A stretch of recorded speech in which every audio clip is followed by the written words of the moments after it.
Welcome to episode 74 of the Positive on Publishing podcast.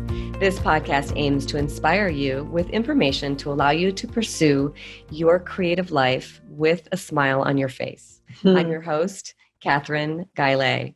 Learn more about my work at makeeverythingfun.com. My guest today is Melissa Costello. Melissa is a transformational eating coach, author, speaker, and holistic nutritionist. She spent years as the private plant-based chef for celebrity trainer Tony Horton, the creator of P90X. She then began to work with more clients on a much deeper level when she recognized the struggles they had with consistent, healthy eating and sustainable weight loss. Her mission is to empower busy professionals to stop the struggle with yo-yo dieting, weight loss, and food obsession. I love that. To learn more about Melissa and her coaching, visit karmachow.com, and we'll be talking more about where we can find Melissa at the end of the interview. For now, welcome to the show, Melissa. Thank you for having me. I'm super excited to be here. And I'm super excited to have you on the show because it's amazing. Let's see, we are on episode 74 of this podcast. It's a podcast for authors and writers and creatives. And crazy, I'm like a total foodie, right? But I've never had an author specifically of a cookbook on this podcast. How is this possible? Thank you for being a pioneer. Thanks for having me. Yeah, I love that you're a foodie. And I just, you were sharing photos of some recipes you were making. And I reached out and I was like, oh, I would love to be on your podcast and share with your community. And the crazy thing is, listeners and viewers, is that Melissa and I have actually met. So yes. I went to her talk that she gave at Zenergy Spa and Sports Facility here in Sun Valley. It must have been years ago. Maybe 7 or 8 years ago, Melissa? It's like 2011, I think. Oh my gosh. Okay. Yeah. But beautiful outdoor setting. And it was just such a beautiful day. And I was so excited because when I came to Sun Valley, I was excited about the food-based community here and that yes. we really do appreciate local food and we appreciate healthy food. We're all very active. And to hear your messages and, to get more inspired, it was fun. So then to kind of like be in touch, I think it reminds people that we can keep up these communications and just kind of have the universe be open to the universe kind of dropping something in your lap and saying, hey, like, here's a tickler, a little reminder. Yeah. I met this wonderful woman years ago, and here she is doing something that's similar to you're doing. So how can you collaborate? Yeah, I love it. Thank you. Yeah, I'm glad we reconnected after all these years. And then in the pre-interview chat, we had all those other people in common, and who knows, maybe we'll be seeing each other again in the fall. I would love that. Yes. So one of the things I wanted to talk about to get started, because I think there's a lot of shame and blame, and this is to the self that we do around eating. And I think that's a really important message of what you do with transformational eating coaching is to take that shame and blame out and kind of start to love ourselves and love the food a little more. Can you talk more about that? Yeah. So, a lot of the work I do comes from my own struggles with my body image and with food. And I had a lot of shame around just my body image and what I perceived that I was supposed to look like. And a lot of it was driven by just a low self-worth, really. And so what that looked like was I started using food to try to control the way my body looked. And I think a lot of women especially do that where, on any given day, you can hear women talking about dieting no matter where you go. And it's very ingrained in our culture. And with dieting comes so much shame because a diet can never, ever be successful. And so what that does is it results in people feeling like a failure over and over and over, which just creates a lot of shame. And then people start to create this dysfunctional relationship with food where they start to eat in hiding, they start to overeat at night, they start to use food, for emotional reasons. And then they blame themselves, right? You're talking about shame and blame. And then it just kind of all turns on themselves, and the fact that they think they're a failure. They think they're, they can't ever stay on track or stay consistent with healthy eating. There's all kinds of like underlying tones that go along with that. And so it becomes this vicious cycle that I coined kind of a food prison. It feels like a food prison where you just, no matter what you do, this thing is following you around. And because we need food to survive, it's very difficult to overcome issues with food because we need it to live. It's not like we can just give up eating. We have to eat. And so, yeah, it's just this kind of big overarching theme within our society that, this diet culture and how it's, so ingrained in our minds, and that we look at food as good and bad. And that if we eat something bad, we consider ourselves bad. And that's when the shame kind of starts to infiltrate into us. That's so important. Yeah. Make it a nugget, which is that we have to get out of that food prison that our diet culture creates. And so can I get a sense of the context? Like, how old were you, Melissa, when this was happening? I have a sneaking suspicion, but I wanted to find out. So it started when I was around 12. Okay. And so when my body started changing, and a lot of the catalyst was growing up in the 80s. And then also I kind of blame it on, even though it's not the fault of, but Sports Illustrated Swimsuit Edition at that time was a very big deal. And it was an annual kind of event that happened. Nobody had email, nobody had internet. So it was the magazine that comes to your house every year. And it's a big deal. When I was growing up, it was a big deal, and it was a big deal to my brothers and all their friends. And I would sit and watch my brothers looking at these photos of these women. And then I would look at these photos of these women and I would think, oh my God, their lives must be perfect. They must be so happy. They must have so many people who love them, based on just what I'm seeing about their bodies, right? Because they have these beautiful, perfect bodies, and they're tan and they're in these gorgeous places. And I started to make up this belief of like, if I don't look like that, then I won't be loved. I won't have attention. I won't, right? Like my life won't be okay. So that's kind of like what my skewed 12-year-old mind started to tell myself.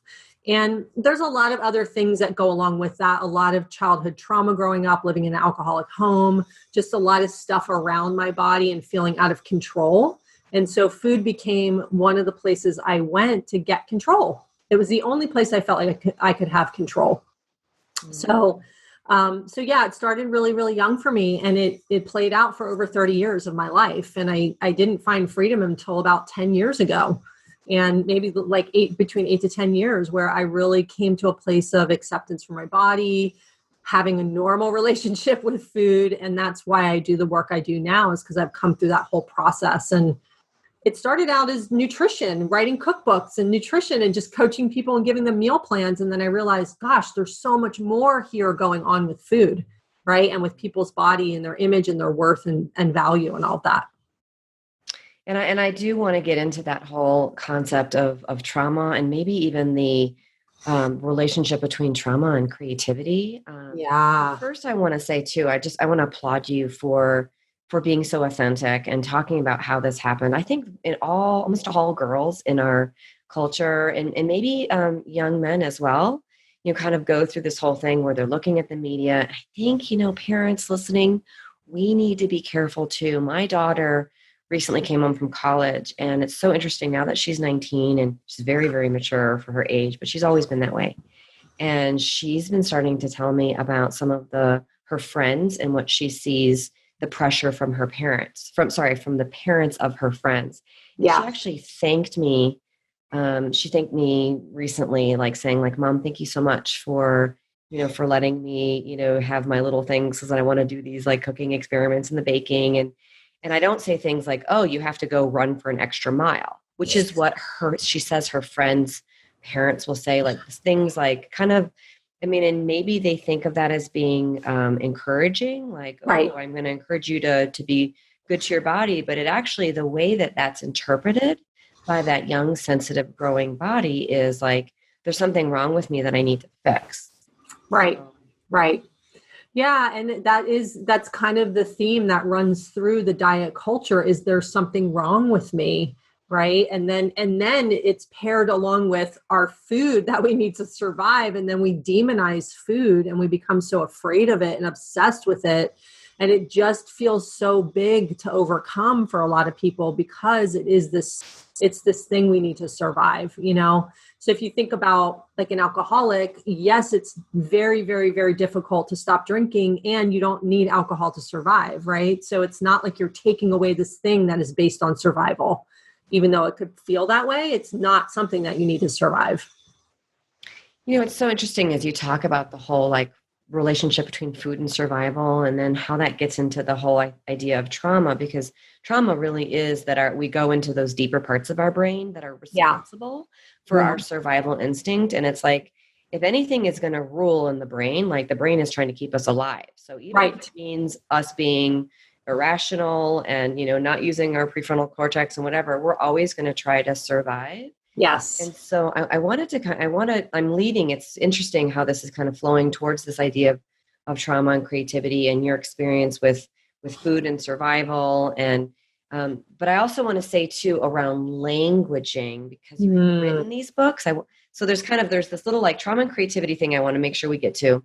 And then there's this thing around languaging, because I don't know if you know this, Melissa, but I have run a nonprofit in nutrition education for the last 10 years. Oh, great. And it's called Nurture Your Family. And it's Nurture is the name of the organization. Love that. Go by Nurture Your Family.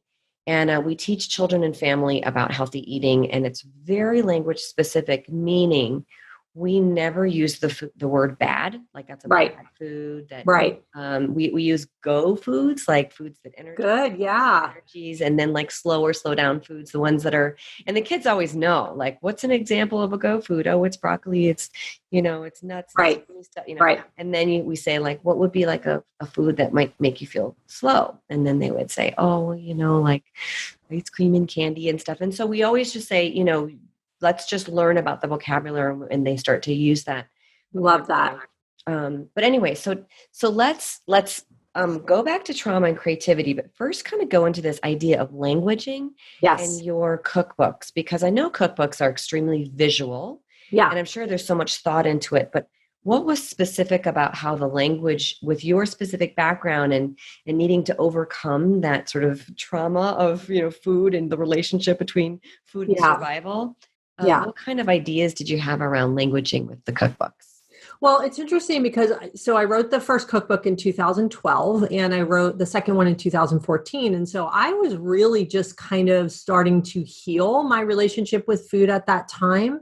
I was a vegan for a really long time, but to be honest, I turned toward veganism, number one, because it just it felt more natural for me. My body kind of craves that way of eating, but also it was another way I was trying to control myself, right? Oh, if I'm vegan, then maybe my body will follow suit, right? So on some subconscious level, I was choosing it from that place because I hadn't fully healed that place. And so through the process of writing the cookbooks, I started to really understand more about my relationship with food and wanting to just bring fresh food, fresh whole food to people that's, you know, available, that feels tangible, that doesn't feel overwhelming. And so it was more about how can I let people know that eating good food it can also taste good. It can be good for you. It can taste good.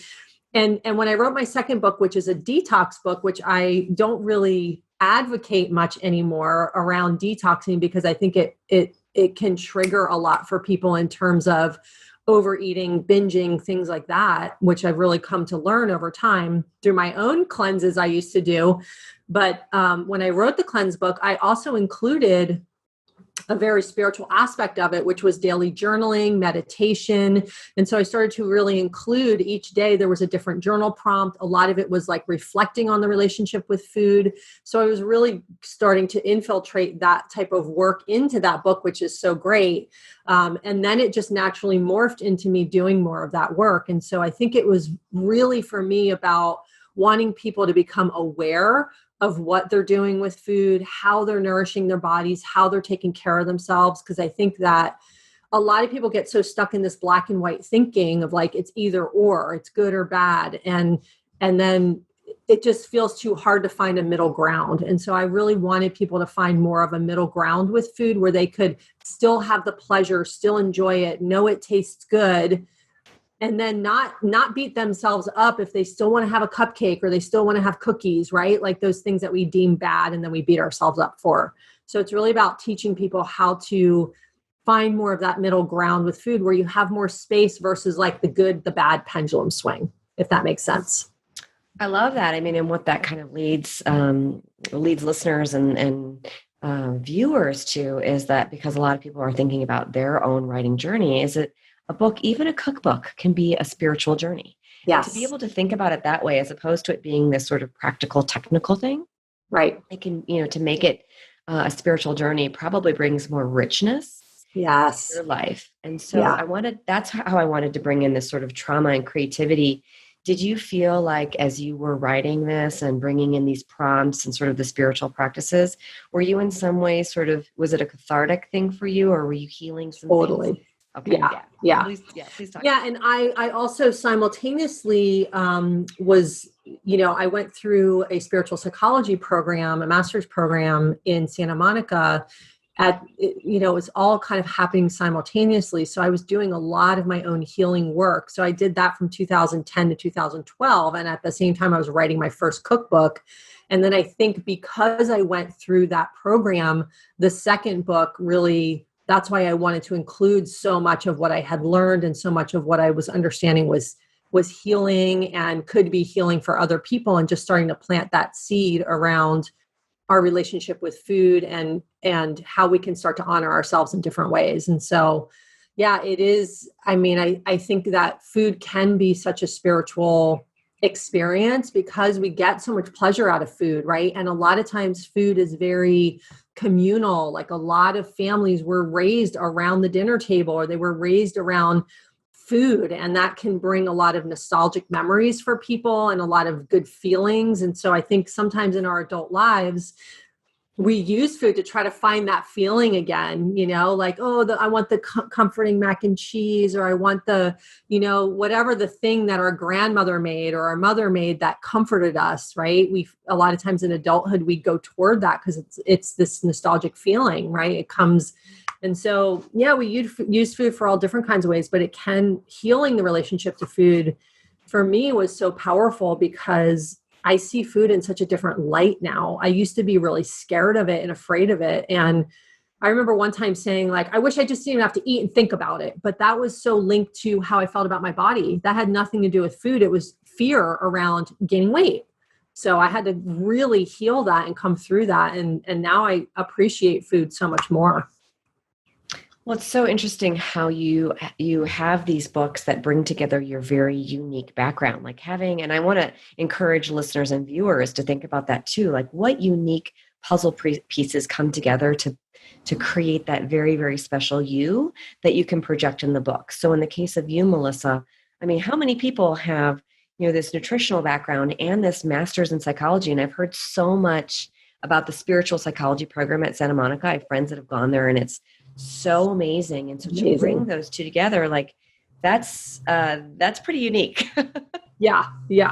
And it helps, not only did I do my own healing, but now I can bring what I learned there and work with my clients on such a deep level to really help them heal their relationship with food as well and their bodies because of that work I did and really my own healing. That's why I now do what I do. I feel capable where before I didn't feel capable of that. I hadn't gone into my own deep journey with it. So that the book experience really allowed you to own your own authority. Yes. Even though you had all these incredible degrees and experiences and skills, the book was sort of an authority anchor. Yeah, and it was a way to get my message out there more broadly, right? And to help people understand that their relationship to food can be different. It doesn't have to be this kind of, especially people who are yo-yo dieting and struggling with weight in their bodies, right? It doesn't have to be this really challenging thing. We can find a different appreciation for it.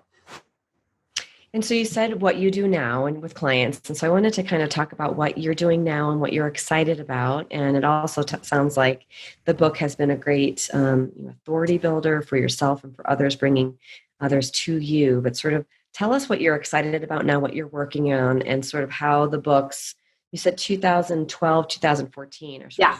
of building. And then you said something to me in the pre-interview chat about maybe a future book. So we can kind of talk about the now and the future. Yeah. I mean, so the direction that I've been moving in before COVID happened.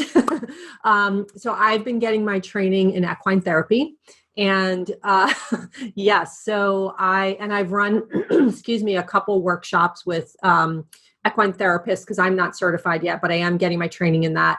And so the direction I'm moving in is more retreat based. I mean, I will always do my coaching with my clients. I have private clients. I also run small groups as well, where we kind of go into the depth with our relationship with food and our bodies and things like that. But for me, I so love community and bringing people together. I've always loved that and appreciated it. And I used to teach yoga years ago, and I did yoga retreats and all that. And so this feels like a natural progression for me to bring this kind of deeper work with horses and women with just kind of their relationship to themselves. And so that's the direction I am moving in. It's a little bit on hold right now because of COVID and not really being able to do in-person experiences. And then my training, some of it's in person that I haven't been able to complete. So that's what I'm really, really excited about. That'll be happening definitely over the course of the next year. Okay, can I just say before you go on, please sign me up for that. Oh my gosh, you're going to be having the kind of food that I know you'll be having along with equine therapy. Okay, sign me up. Good. Yay.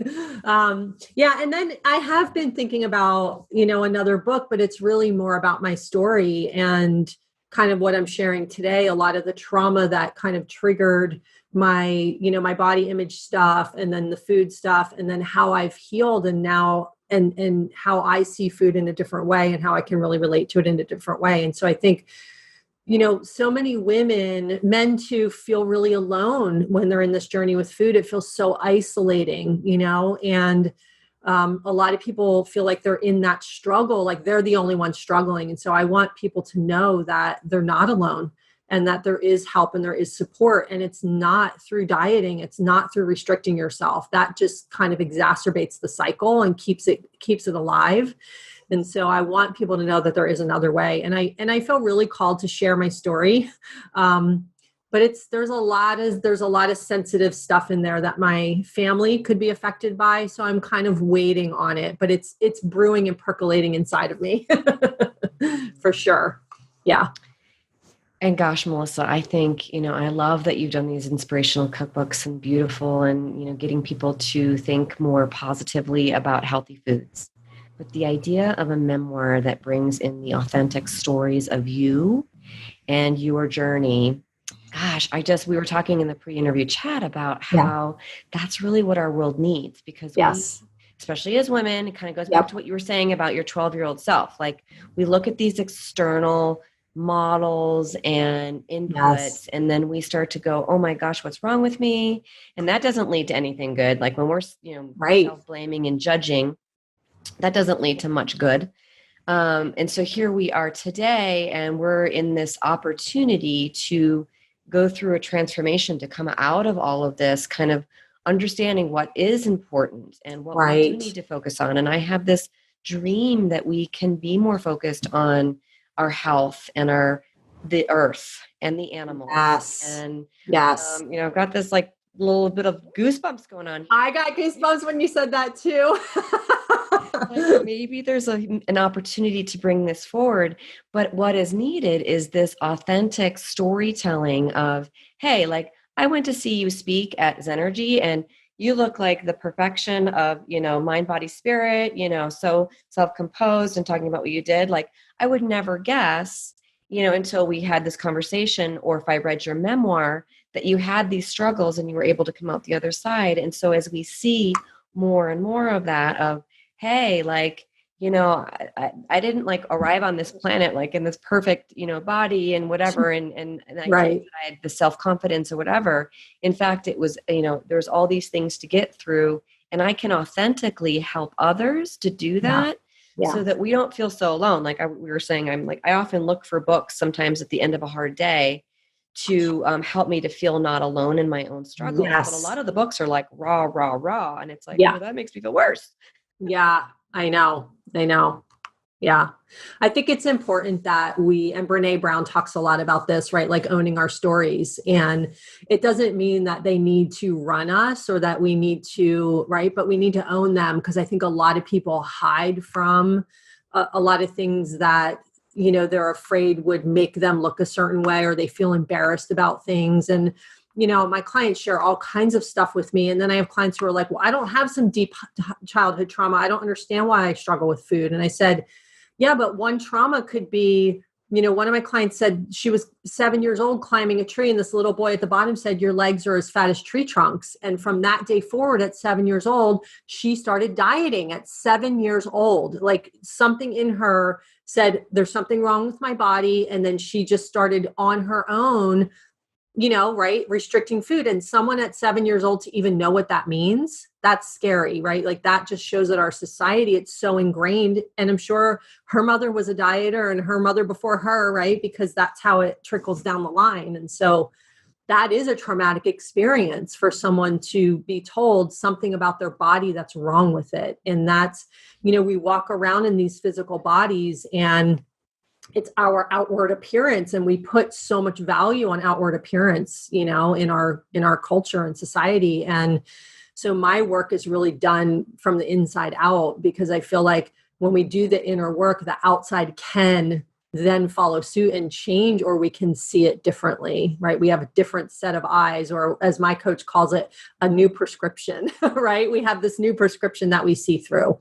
So it's really about kind of changing more of that internal world and belief system. We have so many different limiting beliefs about ourselves. And so really working through that stuff as well. Amazing. And Melissa, I have been talking so much about trauma lately. I've been interviewing on my Mountain Mantras podcast, brain spotting practitioner after practitioner and other modalities. And it's like, I think we've had this resistance with like, oh, trauma, like that doesn't apply to me. I wasn't at war. Right. I wasn't in a natural disaster. Right. However, I've come to believe that trauma is simply an experience that was less than nurturing to your nervous system. Yes. And so this idea of this little girl who's 7 and she's climbing a tree, and then somebody says that to her, little boy, like, right. How do you address those traumas that do get embedded in a nervous system, and then of course affects how people view food and how they nourish themselves? Mm-hmm. I do a lot of work with just inner child work, to be honest, and really kind of reconnecting with that part of ourselves, because so many of us are walking around as wounded children, and we're making decisions based on our wounded child. I've had clients share with me, like, when I go here, I feel like an outsider. And then I ask them, well, where was that true in your life when you were young? And because they're still acting out that part of them that felt like an outsider, because to be honest, like most adults will not point fingers and laugh at us and like say, oh, you're an outsider. Oh, you're not included, or right. But we live from that place because it's an old wound for us. So I try to bring people into the reality of how adults do act. They don't really act like little kids do, where we're excluding people for the most part, right? Most adults are more inclusive, in my experience, and we're more open, we're more mature, we're more available.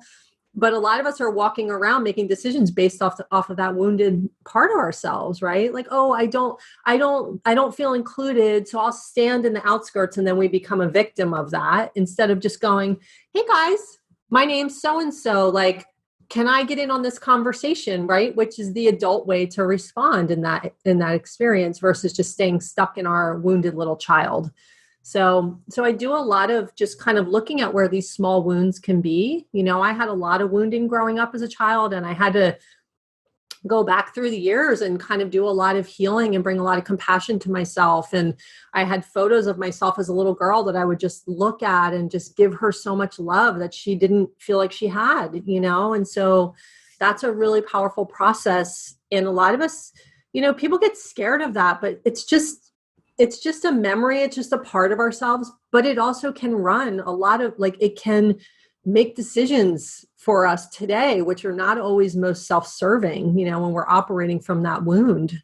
So, and you see it all the time in adult relationships and intimate relationships, Yeah. Well, I hope that you include some of that inner child work and exercises and practices in your book that's coming out. I love this. You're so like getting the thing stirring inside. I love it. And it's interesting. This is like a total self-serving question because it's something that's come up with some of the therapy that I've been through and some of the training I've been through. When they ask, when was the first time that you remember experiencing that? Do you know what that's getting at? Because I always feel like, when I explore that feeling of, like you mentioned, feeling excluded, right, in that particular situation. And then the facilitator or therapist would say, when is the very first time that you remember feeling that feeling? Yeah. Whenever I do that, oh my gosh, it's like something crazy aha, not necessarily easy, but ends up being Yeah. just incredibly therapeutic happens. Yeah. Do you know some of the psychology behind that? Because I've heard it again and again, and I've studied all these different areas of psychology. I can't get to the root of it. I mean, I think it's really just about being able to acknowledge. So, we have all these kind of shadow parts of ourselves. And I think that we disown a lot of that, or we don't want to acknowledge that it's there. But I think the acknowledgement is so powerful psychologically because it's this thing that's there, but we're trying to avoid it, which is a lot of times why people use food, right? They're trying to avoid pain. They're trying to avoid emotion. They're trying to avoid feelings. And so we need to be able to acknowledge what's really there. And I think just acknowledging psychologically can shift it, right? When we can just say, oh, I'm aware that that's there and I can acknowledge it's there. And oh, I can see that this was something that happened a long time ago that I'm still carrying, right? And so when we can acknowledge that and then bring a little bit of compassion and care to that kind of shadow and shine the light on it and say, like, it's okay. Like, it's okay that this is part of you. I think that that can really release a lot of stuff for people, like really lighten them up in a lot of ways, if that makes sense. So I don't know so much like psychologically, but I think from more, I'm such an emotional feeling person. I think more from an emotional place, it can free up a lot of space for us. I love that, Melissa, because I don't know how I learned this practice, but I recently learned a practice of when even a negative, and I'm putting these quotes around it, air quotes, because it's like, what is a negative emotion? Really? Like, Right. My husband and I just recently watched Inside Out, right? And so like, Yes, love it. I tell my clients to watch that movie. It's like, without, fear and anger and sadness and whatever, like we wouldn't be, holistic human beings. Right. So again, this air quote negative emotion comes in, and what Yeah. I do, Melissa, is I say, oh, welcome, fear. Yes. Welcome. Yes. And like you were saying about acknowledging it, like it starts to dissipate a little bit, because I think part of it is that it's like it's trying to get our attention in some ways. Yes. It's heightening and heightening and heightening. Even pain, like if I get a pain in my body, yeah, sometimes I'll just be like, welcome, pain. Like, yep. what do you have to say to me? No, it's I can't necessarily do that in the middle of a very tense or difficult situation. Right. It's more like a meditation practice. But yeah. Okay, I want to make sure to give you time to talk about how you're working with people today. This, how we can follow you and find you and learn about your retreats and your cookbooks and your equine therapy and your next book coming out. So I love it. Please share. Yeah. So my website is karmachow.com, KARMACHOW. That was a name that was created when I started my private chefing business and created my cookbooks. And now, I mostly work with people through one-to-one coaching. And I also do have small groups. All that information is on my website. I offer a free first-time coaching session for people who are really interested in learning more about this work, so I can really connect with people and understand their struggles and then see if, I'm the right person for them, because we need to find the right person for us. And so everything's on my website. I also do have a private Facebook group, which is a lovely forum for women to come who really struggle. It's called the Food Freedom Breakthrough. So you can find that on Facebook. My name is Melissa Costello, so you can find me that way. And I do have a Karma Chow business page as well. So lots of great stuff, lots of blogs. I have also an interview series called Beyond the Scale, and I interview other colleagues and other women, real life stories about their struggles, what they've came through. So those are on my website as well to check out, and lots of great just information to just start to plant seeds around this work for people. Because for some people it's brand new, but they know that dieting is not the way anymore and they want a different way. And so that's what this information provides. And Melissa, I'm such a fan of your work. I wanted to find out if you also work with young women, because we were talking about like this could be starting as early as age 12, or you have mentioned a Yes. example of a 7-year-old. But tell us, do you work with all different ages or? Yeah, I don't work with teens, but I do work with only adults. So as young as 18 and up. Yeah. Okay. So most of my clients actually are between 40 to 70, to be honest, but I do work with some young women as well. It's not my specialty per se, but this work is so, it applies across the board pretty much, you know what I mean? But I'm not an eating disorder specialist. So I'm not trained in eating disorders. So a lot of young women have hardcore eating disorders. So that's a different type of therapist that they would need to see for that. But I do work with women of all, people of all, and men too. I don't exclude men, but men usually don't have this struggle as much as women do. Yeah. Well, thank you for everything that you contribute to the world and to this very special passion of mine as well, and for all of the incredible work that you're doing in the creative space. So we look forward to being in touch and having you back on the show. Yes. After your memoir. Oh, I love it. Thank you for having me, and just thank you for bringing this information out to the world and what you do. It's so important. All right. Look forward to being in touch. Thanks. Yeah, me too.